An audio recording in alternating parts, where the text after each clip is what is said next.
बिस्मिल्लाहिर्रहमानिर्रहीम। लाखों करोड़ों दुरूदो सलाम मोहम्मद मुस्तफ़ा सल्लल्लाहु अलैहि वसल्लम और आले मोहम्मद पर। मैं हूं उमर दराज गोंदल।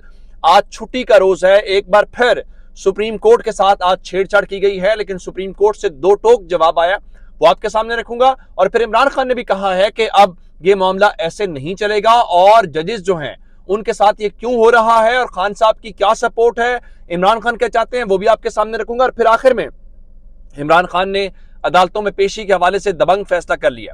लेकिन उससे बड़ी बात, इमरान खान बार बार कहते रहे हैं कि हमारी मईशत अगर डी ट्रैक हो गई, अगर मसला हो गया, तो फिर पाकिस्तान के सिक्योरिटी के इदारों के ऊपर हमें कंप्रोमाइज करना पड़ेगा। एक ऐसी ही खबर है जो जाहिरन इसलिए है कि गुडविल जेस्चर के तौर पे, लेकिन उसका मतलब और मकसद क्या है वो आपके सामने मैं रखूंगा। आज छुट्टी का रोज है, सुप्रीम कोर्ट नहीं खुली होती, लेकिन आज जो हुकूमती इत्तेहाद है उनको आज भी सुकून नहीं आया। और हुकूमत की तीन इत्तेहादी जमातें, जिसमें JUI-FA है, जिसमें नून लीग है, जिसमें पीपल्स पार्टी है, उन्होंने आज सुप्रीम कोर्ट के अंदर एक और दरखास्त दायर की है। कल इन्होंने, आप जानते हैं कि बेंच के सामने दरखास्त की थी कि जस्टिस एजाजुल एहसन साहब और जस्टिस मुजाहिर अली अकबर नकवी साहब जो हैं वो बेंच से अलग हो जाएं। हम उनसे दरखास्त करते हैं, हमारी कोई जाती अना नहीं है, लेकिन वो खुद से अलग हो जाएं। किस लिए? जो इंसाफ के तकाजे पूरे करने के लिए। लेकिन जब बात नहीं बनी तो उसके बाद आज इन तीनों जमातों ने मुश्तरका तौर पे ये कहा है, मैं वो प्ली पढ़ देता हूं, वो दरखास्त जो उन्होंने वहां पे दरखास्त दायर की है। लिखा गया जी, it is therefore most respectfully prayed that this honorable court is graciously pleased to constitute a bench comprising of all judges of the Honorable Supreme Court of Pakistan, excluding Honorable Justice Ejazul Ehsan, Honorable Justice Mr. Sayyid Muzahir Ali Akbar Naqvi to hear the titled position. अब ये है जी, the prayer has been made in the best interest of justice and to strengthen the confidence of the public in the Supreme Court of Pakistan. वो कह रहे हैं कि justice Ejazul Ehsan को और जस्टिस मुजाहिर अली अकबर नकवी को निकाल के तमाम जजेस के ऊपर मुश्तमिल जो है वो एक बेंच बना दिया जाए, जिसको आप फुल कोर्ट कहते हैं। सवाल ये पैदा होता है कि अगर इन जजेस के साथ आपको कोई मसला है तो आप रेफरेंस दायर क्यों नहीं करते, आप मुतल्लिका फोरम से रुजू क्यों नहीं करते? अगर आप वो नहीं कर रहे तो इसका मतलब तो सुप्रीम कोर्ट पे सीधा सीधा हमला है।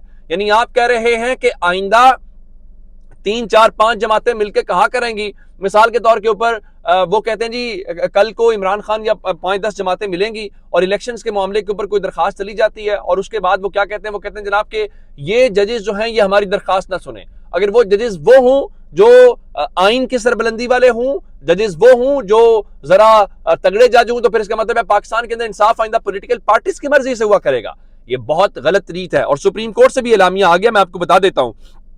और ये इसको मेंशन तो नहीं किया गया, सुप्रीम कोर्ट ने आज 25 तारीख को एक एलामिया जारी किया है, जिसके अंदर उन्होंने बताया है, जिसका मतलब क्या है, जजों की मेहनत, केस मैनेजमेंट सिस्टम, और अगली इंपॉर्टेंट लाइन है, और जरूरत के मुताबिक बेंचेस की तश्कील के जदीद सिस्टम की वजह से सुप्रीम कोर्ट में इंसाफ की तेज तरीन फराहमी हो रही है। सुप्रीम कोर्ट में जेर इल्तवा मुकदमात में बड़ी कमी। एक साल के दौरान सुप्रीम कोर्ट ने 24,000 मुकदमात का फैसला कर दिया है। ये है वो जनाब अली, जिसकी वजह से वो कह रहे हैं कि हमें बेंचेस की तश्कील का जदीद सिस्टम, जिसका मतलब बहुत वाज़ेह है कि हमें इस सिलसिले में आसानियां हो रही हैं। केसेस, पहले से पेंडिंग केसेस की तादाद कम हो रही है, जिसका मतलब बहुत वाज़ेह है, ये जो दरखास्तें, ये कोशिशें हो रही हैं, सुप्रीम कोर्ट उसको सुनने के लिए बिल्कुल भी तैयार नजर नहीं आ रही। और फिर इमरान खान जो हैं उन्होंने भी इस सिलसिले में आज बाकायदा कुछ ट्वीट्स किए हैं, और उन ट्वीट्स के अंदर उन्होंने कहा कि PDM जो सुप्रीम कोर्ट के जजेस पर इस वक्त हमले कर रही है, मरियम नवाज और दीगर तमाम, उसका खास मकसद है, ये प्लानिंग और मनसूबाबंदी के तहत हो रहा है। इसका पर्पस क्या है? इसका पर्पस क्या है? वाहिद मकसद है इलेक्शन से फरार, उसके अलावा कोई और हल नहीं है। और इमरान खान ने कल भी उनकी जमात की जानिब से जो पिटीशंस आई थी उसके अंदर ये कहा गया था कि जनाब आप जो हैं वो हर सूरत जजेस जो हैं वो ब्लैकमेल ना हो। अब आप जानते हैं कि इलेक्शन हो रहा है राजनपुर के अंदर, जहां पे खान साहब ने कहा कि नामालूम अफराद इतने सरगर्म हैं कि PTI के हामी लोगों की फसलों तक को तबाह किया जा रहा है। अब अंदाजा ये कीजिए कि मैंने आपको बताया था कि NA 193 राजनपुर के अंदर होम डिपार्टमेंट जो मौजूदा मोहसिन नकवी की गवर्नमेंट है, उन्होंने कहा जी हम इसको चाहते हैं कि इसको मुलतवी कर दिया जाए, क्योंकि नून लीग की हालत कमजोर है और जिले इंतजामिया इलेक्शन कमीशन से ताउन नहीं कर रही। और उसके बाद अब इलेक्शन कमीशन ने आइन के आर्टिकल 220 के तहत चीफ सेक्रेटरी को ताउन की हिदायत कर दी है, बसूरत दीगर कार्रवाई की तंबीह की है। यानी आर्टिकल 220 यहां पे आप चला सकते हैं और आप कह सकते हैं कि अगर आपने हमारी बात ना सुनी तो हम आपके खिलाफ कार्रवाई करेंगे, लेकिन जनरल इलेक्शंस को लेकर आर्टिकल 220 नहीं लगाया जा सकता, क्योंकि वहां पे तो ख्वाहिश है। अब मैं आपको एक खबर देता हूं इस बारे में। खबर यह है कि आरिफ हमीद भट्टी साहब के मुताबिक दो अहम शख्सियात के दरमियान राब्ते में इलेक्शन ताखीर से करवाने की मुशावरत मुकम्मल कर ली गई है और पुराने खिलाड़ियों को हमला करने की हिदायत कर दी गई है। यह बहुत मानी खेज है।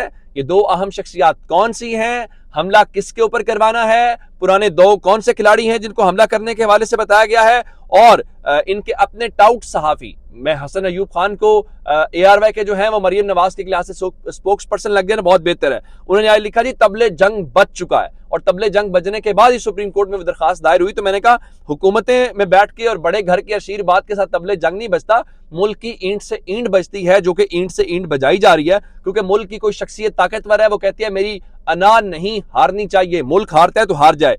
आज जरा NA 193 के अंदर क्या हो रहा है, हबीब अकरम साहब से बेहतर आजकल इलेक्शंस के ऊपर हमें कोई बेहतर रहनुमाई नहीं कर सकता। हबीब साहब ने लिखा है NA 193 राजनपुर में ज़िमनी इलेक्शन में एक तरफ पंजाब की निगरान हुकूमत है तो दूसरी तरफ तहरीक इंसाफ के उम्मीदवार मोहसिन लगारी, जानिबदारी की भी कोई हद होती है। उनके मुताबिक वहां पे जो कुछ किया जा रहा है वो जानिबदारी की आखिरी हद है जो मोहसिन नकवी की हुकूमत कर रही है। लेकिन मैं आपको एक खबर देना चाहता हूं।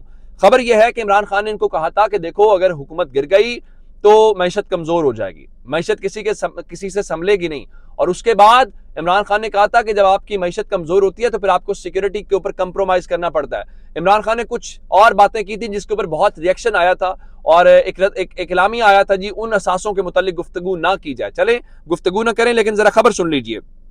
मुल्की मुआशी सूरत हाल के पेश नजर दिफाई बजट में कमी से मुतालिक बड़े फैसले किए गए हैं। यानी मुल्क का जो दिफाई बजट है उसको कम किया जा रहा है। बताया गया जी पेट्रोलियम मसनूआत की मद में 35% तक कमी का फैसला किया गया। राशन और खाने पीने की अशिया की अखराजात में कमी से 20 अरब रुपए से जायद की बचत होगी। और फौज के यूटिलिटी बिल्स के अखराजात में 35 से 40% तक कमी का फैसला किया गया है। और फौज में हर किस्म के नॉन ऑपरेशनल खरीदारी पे पाबंदी आयद कर दी गई है। और इसके अलावा बताया गया है कि ट्रेनिंग के लिए जदीद टेक्नोलॉजी, सिमुलेटेड ट्रेनिंग और ऑनलाइन मीटिंग बढ़ाने का फैसला कर लिया गया। बहुत अच्छी बात है, लेकिन ये कोई काबिल तारीफ चीजें नहीं है। इसका मतलब है कि हालात उस नहज के ऊपर पहुंच गए हैं जहां पे अब आपको जदीद टेक्नोलॉजी और ऑनलाइन मीटिंग्स तक बातें आ गई हैं। और पाकिस्तान पहले कोई बहुत ज्यादा पैसे दिफा के ऊपर नहीं लगा रहा। अगर आप कंपेयर करें इंडिया के मुकाबले में, हमारे पास ऑलरेडी वसाइल बहुत कम है, लेकिन अब आपको अगर उसमें भी कट करना पड़ रहा है, आपको कंप्रोमाइज करना पड़ रहा है, तो फिर आप मान लीजिए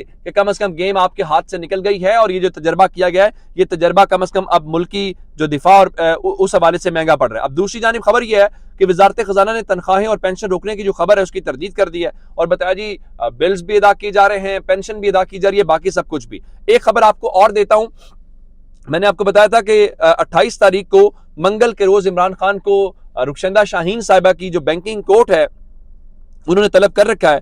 तो खबर इस वक्त यह है कि रावलपिंडी डिवीजन के ओहदेदारों को इमरान खान ने तलब कर लिया है और खबर यह है कि इमरान खान बैंकिंग कोर्ट के अंदर पेश होंगे और इस सिलसिले में वहां पे जो पार्टी रहनुमा है उनको इमरान खान के इस्तकबाल की हिदायत कर दी गई है। आपने लाहौर हाई कोर्ट के अंदर इमरान खान का इस्तकबाल देखा था।